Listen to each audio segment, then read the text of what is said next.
Welcome to the First Time Facilitator podcast. Whether you're a first-time facilitator or a seasoned pro, listen in for tips and tricks to make a bigger impact at the next workshop you deliver. And now, your host. She recommends reading James Clear's book Atomic Habits, Leanne Hughes.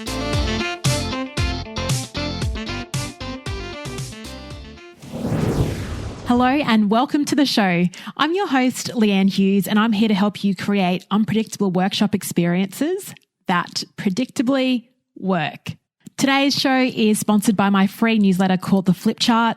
Now, I used to bring this to you monthly-ish, but now I'm making it a bit punchier and more valuable for you and aiming for fortnightly-ish mail-outs. So check it out. And you can subscribe by visiting firsttimefacilitator.com and completing and adding your details to that annoying little pop-up box that comes up. Yep, it's annoying, but it's effective, and it also makes it easy for you to sign up to that. So I'm back with an interview this week, and it's an interview with my hero, someone I have admired for a few years, and her name is Jenny Blake. I first heard about Jenny in early 2017 when I was waiting for a train to go to my corporate job. It was my morning commute, and she was a guest on Pat Flynn's Smart Passive Income podcast. Now, I remember it was a dark, overcast day, kind of like lemony snicket weather. It was probably raining, and I heard Jenny's voice and her message about careers through my podcast app, and it was like a ray of sunshine.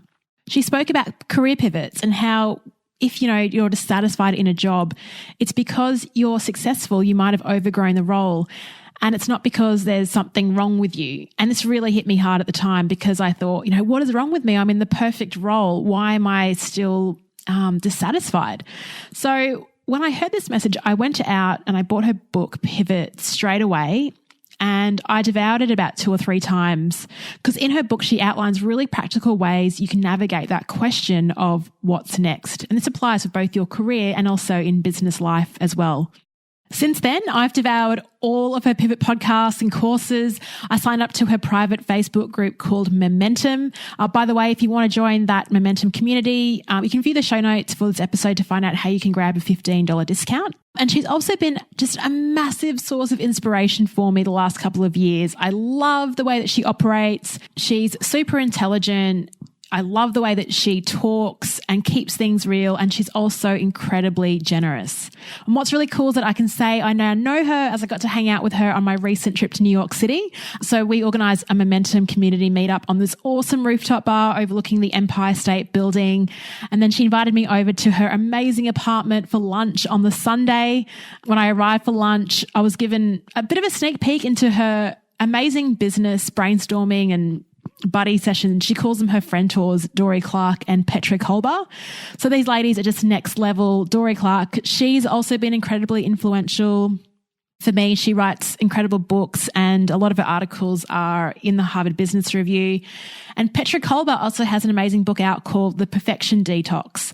And she used to be the face of Reebok. And these women are outstanding. So my gosh, what a thrill to be able to hang out with them for a couple of hours. It was the highlight of my trip to New York. Okay, enough fangirling here. Who is Jenny Blake? So she's an author, career and business strategist and international speaker who helps people move beyond burnout to build sustainable and dynamic careers that they love. She's the author of Pivot, The Only Move That Matters Is Your Next One, which won an award for the Axiom Best Business Book in the careers category. After 2 years at a technology startup, followed by 5 years at Google in training and career development, Jenny moved to New York City in 2011, where she has been running her own consulting business. Jenny combines her love of technology with her superpower of simplifying complexity to help clients pivot their career or business. Her motto is, if change is the only constant, then let's get better at it. On the conversation today, we explore some very interesting advice that she was given when she was getting nerves before stepping up to deliver presentations, why she believes that product training is a good entry point into facilitation. Jenny also shares a quote that helped her fight those nerves when she was on stage in front of thousands of people. And she also talks about how being an author brings about serendipity popcorn. What a cool phrase. And what that's all about is a variety and timing of speaking engagements and different requests that she receives. And of course, we couldn't leave the conversation without Jenny sharing her famous pivot framework. Let me know your thoughts on this one. It was such a thrill to be able to chat to Jenny. Connect with me on LinkedIn. I'll put the link in the show notes, and shoot me a message and let me know what your thoughts were on this episode. You can also find show notes for this as well as at Momentum Discount at firsttimefacilitator.com/episode 74. Now, on to the show. I would like to welcome to the First Time Facilitator podcast, Jenny Blake. Jenny, it is such an honour to have you on the show. So thank you so much for joining us today. Thank you, Leanne. I'm beyond thrilled to be here. I've just loved watching you build your business and this show, and it's really such an honor for me to be here. Thanks for having me. Thank you. And you've been like a massive impact on that journey that I have gone through. And actually yesterday I was meeting up with some organizational development people in Brisbane, and I brought a few books over for our meeting. So one of those books was the Gallup book, It's the Manager, The Art of Gathering, and as well as your book, Pivot. And one of the girls in the meeting, she hadn't seen the book before, but she's like, oh, pivot. Everyone's using this word now. It used to be about career changes, but career pivots is what everyone's talking about. So I just wanted to congratulate you on bringing that into the corporate buzzword land and the English language. It's true though. Like, everyone is talking about the pivot. So I thought we'd start the conversation by just, you've had a few different pivots in your career, but very interested in your time at Google and a pivot that you had in that position in between roles. Can you share a bit of what that was like for you all those years ago? Sure. Well, it's perfect to tell that story on your show, the First Time Facilitator, because when I was pivoting, although I didn't have that language, from working at a startup company, one of my many hats was managing our Google AdWords accounts. And far away in my far off dreams, I had this vision of being an author and a speaker someday. I was 19 years old at the time, and I figured this would happen in my late 50s, 60s. But when I was hitting a plateau at the startup, again, just felt like a crisis, didn't have this language, I looked and I saw there was an open role on the AdWords product training team. And public speaking had always sort of thrilled me, but also terrified me. I remember shaking in my job interview at Google. They could see I was shaking. I was so nervous. And I had to go through 4 months of interviews, but I got the job. And I knew that even though I was afraid of speaking in front of people and very shy, that if I did this every single day as part of my job, surely it would help me with my vision someday. And it was evenly to the point where in the early days at Google, I once had a manager give me feedback that after giving an important presentation to managers and directors, that I had turned bright red. He said, your neck and your chest and your face turned bright red and you appeared quite nervous. And I felt so embarrassed. And I just said to him, well, what do you recommend? What am I supposed to do? I felt like my body had betrayed me. And he said, I don't know, maybe wear turtlenecks. Oh, so gosh, I wore turtlenecks every time, or lace or something high up on my neck. Every time I had an important presentation, I kid you not, probably for the next 5 years. Oh my gosh. So let me say, even though now I'm earning a living as a keynote speaker, that's how I started. So my first time facilitation was always a blast. I mean, I used to make my younger brother play school, even when we were little kids, poor guy. I always enjoyed teaching, but it's not like it came so naturally to me that I wasn't turning bright red and breaking out in bumps and hives. The only way to kind of overcome that is practice, I think. So that's a tangent, but as it relates to your show, it certainly was a memorable part of my Google experience, and facilitation is the thing that has been the through line of every career pivot that I've had. Fantastic. It's very brave of you to share that story, but it's also reassuring for people that are listening to the show, because we do have a range of listeners and some that do want to eventually be a speaker and have the confidence to talk in front of like hundreds of people. But to know that you've come from those beginnings of turning bright red and shaking in job interviews to doing what you do now is so good for us to hear, to know that you can sort of conquer that. So in terms of your practice, so you wore the turtleneck. What kind of other things did you develop when you were starting to deliver these workshops? And what kind of workshops were you running for Google at the time? In the early days, I was training new hires on how to support the AdWords product. So I was their first point of contact coming into the company. I think product training is a great place to start. I also volunteered to teach HTML and CSS training. It was kind of a hobby that I had. I had taught myself web design, and this was back in 2005, 2006. So before Squarespace and even WordPress were as incredibly easy to use as they are today.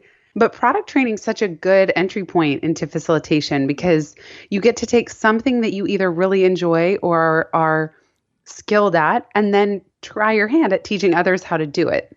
Later, then I think comes developing your own content. So I pivoted within Google from the AdWords product training team about halfway through to the career development team. And that's where I started working on global drop-in coaching programs and facilitating more around what I really was passionate about, which was people's biggest hopes and dreams, who they are, what they love, what lights them up, and how to figure out what that is in the first place. And one thing I wanted to share, one thing that really helped me, I might have even read this just after leaving Google in 2011, but there's a book by Scott Birkin called Confessions of a Public Speaker. And this cured my redness for anyone listening, or the shaky hands or the shaky leg. And he said, anytime you're an animal standing alone on an open plain with no weapons and nowhere to hide, and dozens, if not thousands of eyeballs staring back at you, evolutionarily speaking, you are about to die. That's so powerful. And it's so true. It's so powerful. So every time, if you're on a stage and there are hundreds of eyeballs staring back at you, you're on this open field, your body thinks it's going to die. So getting nervous, getting adrenaline pumping is normal. This is 10,000 years of evolutionary biology that we can't just erase by the force of our mind or our will. So if you know you're going to get nervous, as we all are, even those of us who do it for a living, then for me, I stopped saying, oh no, this is a problem. I just said, oh, yep, there are the nerves. And you've got to give the adrenaline something to do, whether that's taking deep yoga breathing before you go up, clenching your hands into fists and releasing them before you go up, trying to get pacing done off stage so that you don't start pacing with all that extra adrenaline while you're on the stage. And you just need to give the adrenaline a job. And once I figured that out, I realized it's nothing personal to me. I'm not flawed as a human being. My body's doing its job. And that allows me not to compound the nerves in the moment. Sometimes I get nervous to say my name. I was attending a master's program. I'm on hold at the moment. When they'd have us go around the classroom and just introduce ourselves, my heart would pound out of my chest. Me too. Yeah. And were you sort of thinking, hang on, I speak to thousands of people. What is going on in this one workshop? It's weird, isn't it? It's weird. It's weird that sometimes you can't predict when it's going to happen. And I have spoken to rooms of 1,000 people. And there's no explaining it. And then I'll be in a room of 15 people, have to say my name, and my heart's thumping out of my chest when it's the person prior to me who's about finishing up. It's funny with those icebreakers as well, because I think if you think that you're one of the 15 that's feeling that as well, I'm sure others are feeling it too. And so no one's actually listening to the other person because we're so worried about what are we going to say and how are we going to present it. So I find that as an interesting icebreaker. Hey, that quote was really powerful. And I like that he said, you know, you're up there, but you've got no weapon. And I was thinking about that as you were talking and thinking, that's probably why people have different weapons. So what I notice sometimes is if you see someone on the stage and they've got a PowerPoint with lots of words on it, that is their weapon to sort of fall back on. It's having the fallback of all the words on their PowerPoint so they won't forget things, which probably isn't the best weapon if you're in the audience, but it's like that security blanket for them. And I think the best preparation for any facilitator is just being prepared for what you're about to deliver. So what are some ways you spoke about the 5 minutes before you get on stage, you do your yogic breathing, you clench your fists. What about sort of a month before or the week before? What kind of things do you get ready when you work with a client? I start talking to the organizers about the organization. I get to know who the audience is, and most importantly, what is success? So if I'm going to come on stage and deliver a workshop or facilitate something even in a smaller setting, what would you love participants to walk away with? And I think it's so important to get clear on that, both in terms of how do you want people to feel and what do you want them to do or feel empowered to do? And when I know that, that also helps align me with the goals of the day. And so I kind of can remove the piece around, oh no, are they liking it? Is this what they wanted? I got to get that clear up front. You can also use a framework called know, feel, do. So I did this when I was writing my book. You can do it for an entire book or even chapters. You can do it for an entire speech or sections or keynote or workshop. What do you want participants to know? How do you want them to feel? And what do you want them to do? And in my early days, I don't do it now because I'm so familiar with my content, but in the early days, I would often write out a speech, not at all so I would read it verbatim, but I would print it out, highlight it, read it to myself while on the subway or walking through the streets of New York, and just once a day try to read through the script. And I would sometimes read it to myself and sometimes out loud. But it got to the point where when I showed up on the day, that content was lodged into my more midterm memory. So our prefrontal cortex is very bad at memorizing, storing information. It cannot store more than a 7-digit phone number. This is why cramming doesn't work. So if you try to cram your speech, you're storing it only in your short-term memory. So as you're so beautifully suggesting, if you start preparing at least a month out and you do a little bit every day, you're then going to push that content of your speech into your mid-term memory so you don't have to rely on that faulty part of the brain that just isn't very good at holding on to things. Yeah, and that's actually what I'm doing at the moment. I've got a big leadership program running next in about 30 days, actually. So I've got this sequence of like learning every hour, spending an hour on different modules and then sort of rehearsing it through. So I like that you mentioned 30 days out, you start getting that memory stored in the part of your brain that can do that. Hey, Jen, you've traveled to some pretty amazing places. You haven't been to Australia yet, but we will get you down under at some stage. We definitely have to do that. It's on my list to get you here. But what are some amazing locations or conferences or clients that you've worked with as a result of being a solopreneur now? Well, I feel so lucky always to have the 2 books that I do. I mean, of course, I did work on them. I created them, but I still feel that I caught many lucky breaks just to be able to have them published and out there. And the books feel like luck generators to me because I never know who's going to reach out for speaking and where and when.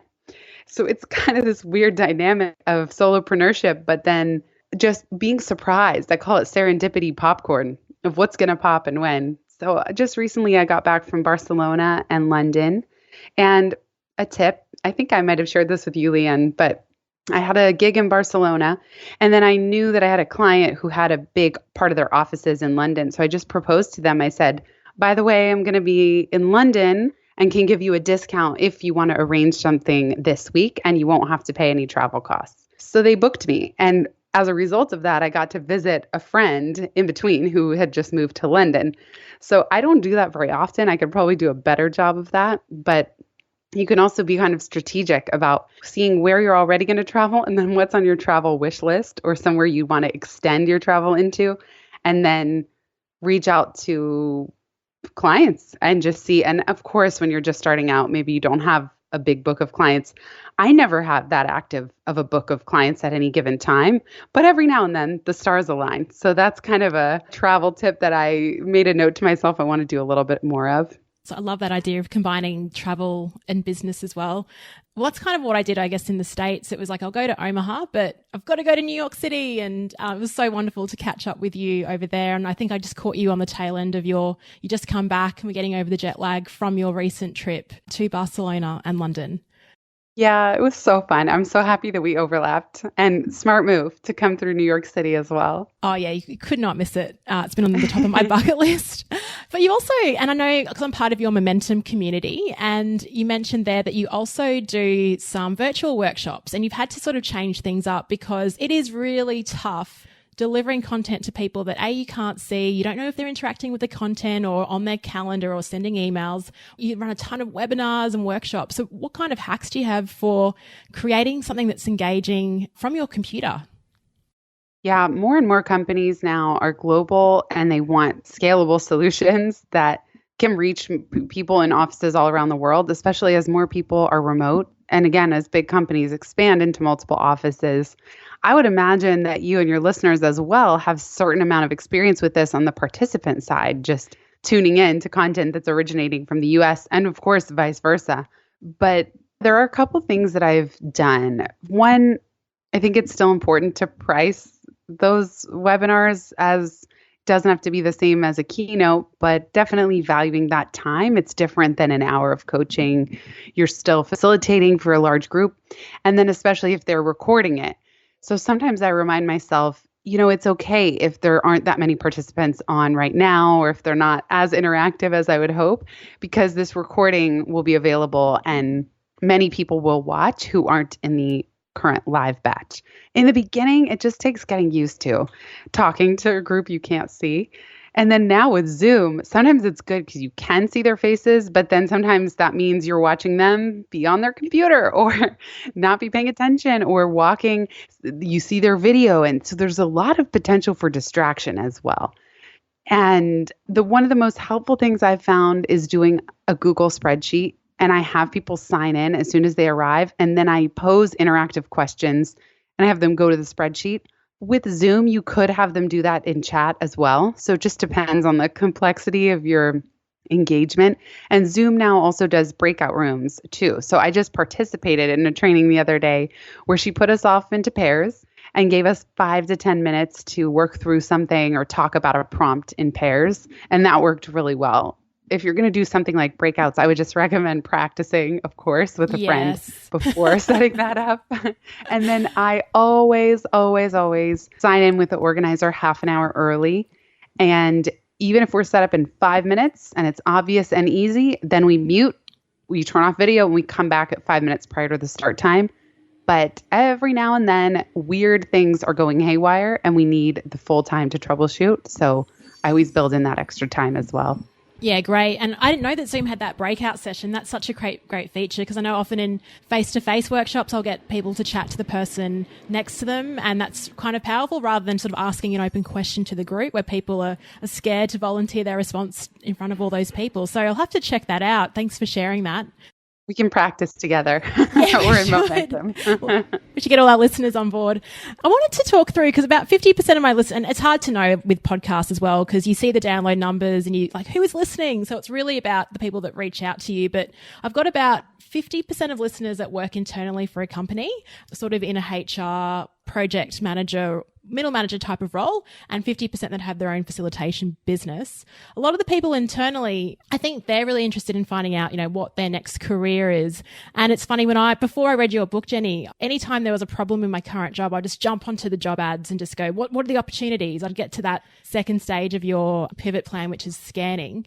So can you just quickly talk through bit about your process of the planning, scanning, piloting, and launching for someone internally that wants to make the move to outside of corporate? Because I do get a lot of questions about, Leanne, how did you transition? And I always share your book, but I thought it'd be nice to hear it very briefly from you. And I know that you talk about it all the time, so appreciate you sharing this one. Sure. Well, thank you for spreading the good word. I appreciate it.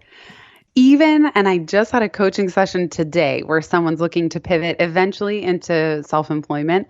I always ask, what can you do right where you are? So it might surprise people. They might think that I've been self-employed 8 years and I wrote a book called Pivot, that the first thing I'm going to tell you is exactly what you suggested. Look at the job boards. How can we create your exit strategy ASAP? But often I find that there's a ton of opportunity right where you are, or at least with your current employer as your first client. And you'd be surprised that there are so many opportunities. I've seen it work for so many people. Even though when I left Google, they did not become my client right away. They, a couple years later, knowing me and being familiar with my work, hired me, and I still work with them to this day.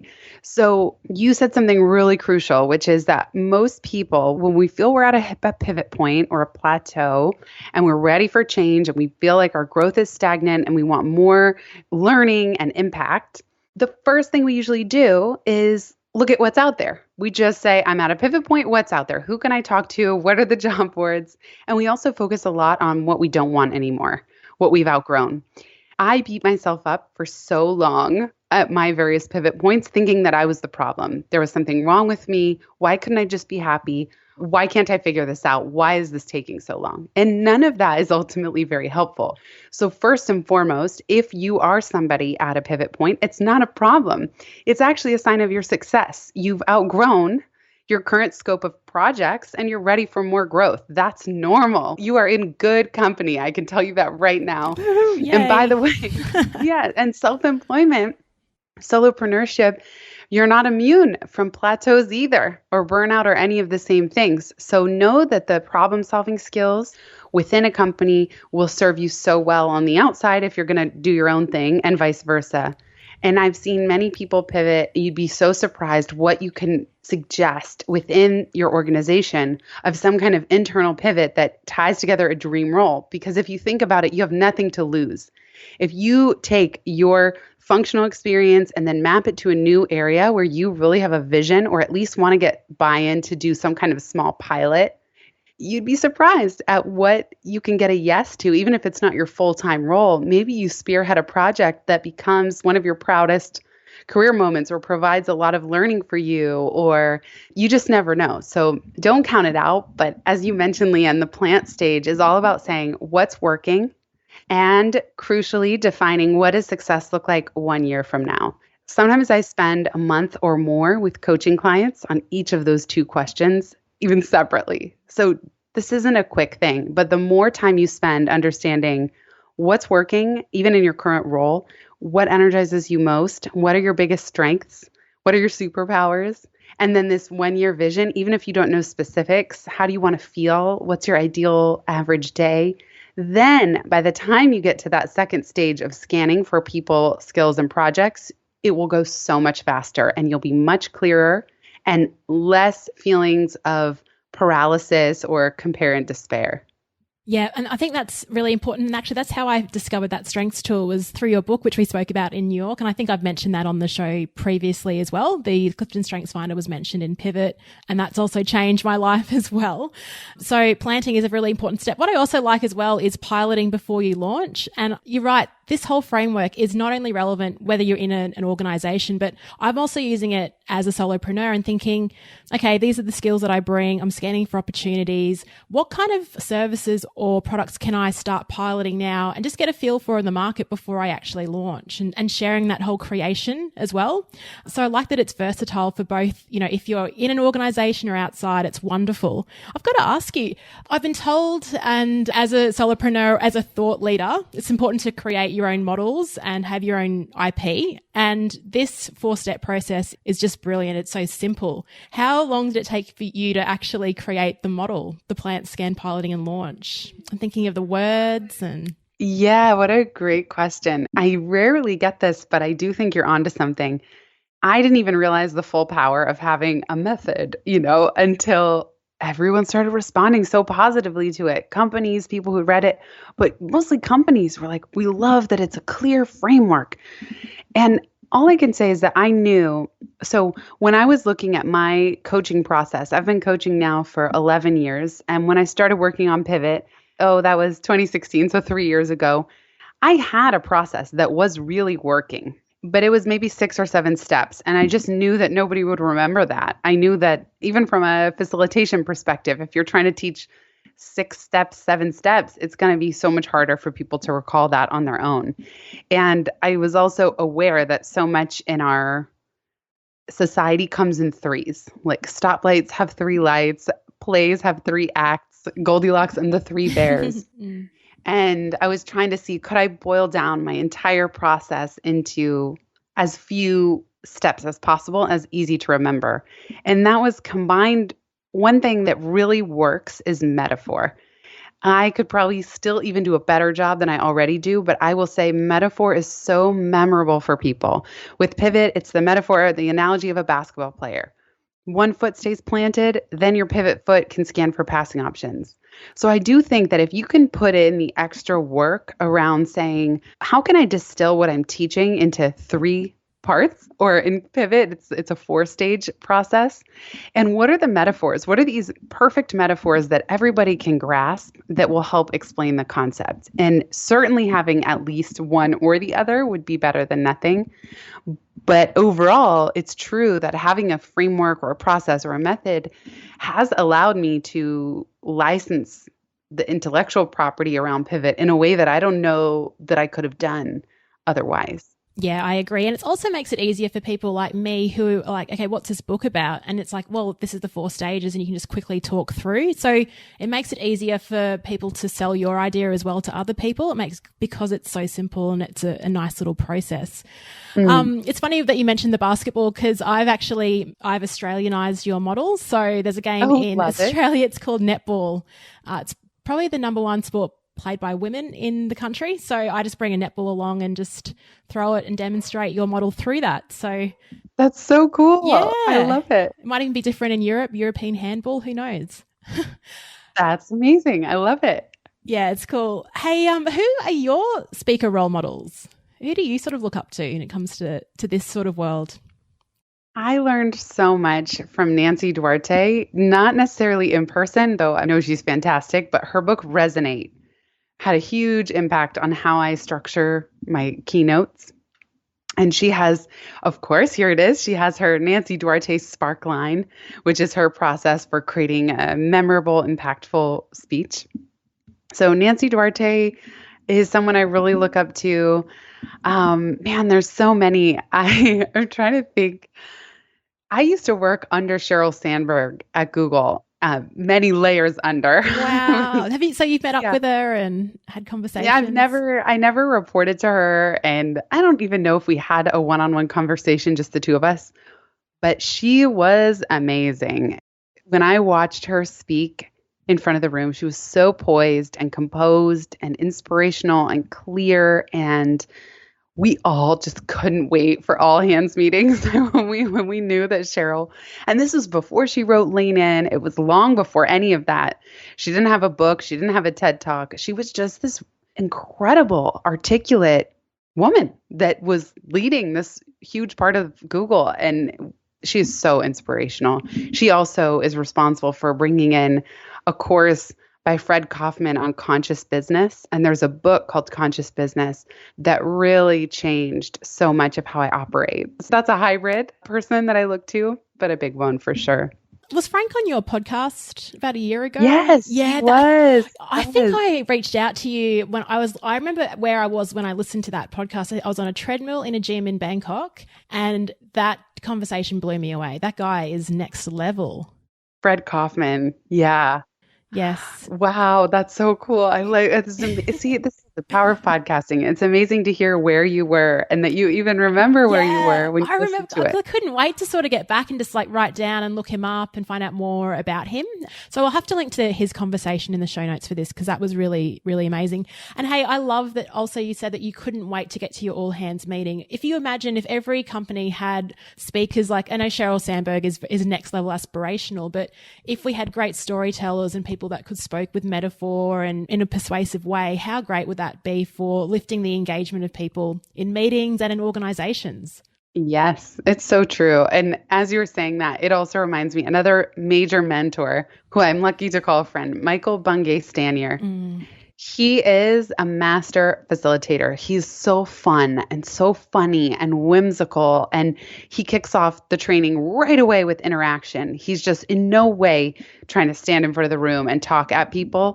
If you ever get the chance to bring him for a training, we did a podcast on the coaching habit. And he also does a great workshop on the feedback, something like 10-minute feedback workshop for managers, where teaching managers how to give very quick and direct feedback. He's so good. He is one of the best. Oh, good. Because his book is amazing. I love the 7 questions. I think I always use question number 2. And what else? I love that question. Oh, I love what else. I love what else and what's important to you about that. Those are my 2 go-to. You get unlimited uses as coaching questions. Yeah, well, I didn't know that he was a brilliant facilitator as well. I think he has been, I think he was in Sydney last year, so I'll need to check him out, something I'll do following this conversation. Hey, Jenny, where can people find you if they'd like to find out more, book you for a speech, or just check out everything that you do? I mean, I've promoted your podcast and your book, I think, in numerous episodes, but I'd love for you to share the best way of getting in touch. Well, Leanne, I cannot thank you enough. I feel so lucky to do what I do if it means bringing people like you into the pivot community and orbit. So you let me know I must be doing something right. And I have no doubt your listeners are as amazing as you are. You can all find more at pivotmethod.com. Momentum is the private community that Leanne mentioned, and we just have a lot of fun in there. It's for side hustlers and solopreneurs who want to create more fun, freedom, and flow in your life and business. And that's at pivotmethod.com/momentum. And yes, the podcast you mentioned is Pivot Podcast with no S. There's many podcasts called Pivot, but you'll look for the one with Jenny Blake. Fantastic. And thank you for that compliment. And also when I was brainstorming this podcast at the beginning of last year, you look through what's the artwork going to look like? What will the format be? And then you sort of brainstorm like, who are my dream guests? And you were number one on the list. So it's so nice to have a chat to you. And also it was great to connect with you a couple of weeks ago in person. That was amazing. You all know this because you're listening to Leanne's show, but this woman is going places, and I'm just lucky to have a front row seat. Leanne, you really have such a special quality. You have what one of my mentors and we call gold dust. You just have this gold dust and you sprinkle it wherever you go, and I cannot wait to see where you take everything next. Thank you so much. And how lovely that was recorded as well. So that's beautiful. Have a wonderful evening, Jenny, and thank you so much. I can't wait to share this one with our listeners. Thank you so much for having me, Leanne, and big thanks to everybody who's here listening. Hey, thanks so much for sticking around. You've reached the end of another episode of the First Time Facilitator podcast. Connect with the show at firsttimefacilitator.com or follow me on Instagram at Leanne Hughes to find out what I'm up to during the week. If you enjoyed this episode, please feel free to share it with someone who will also appreciate the insight. And make it easier for yourself and subscribe to the show in your podcast player of choice. Thank you so much for listening, and chat to you next week.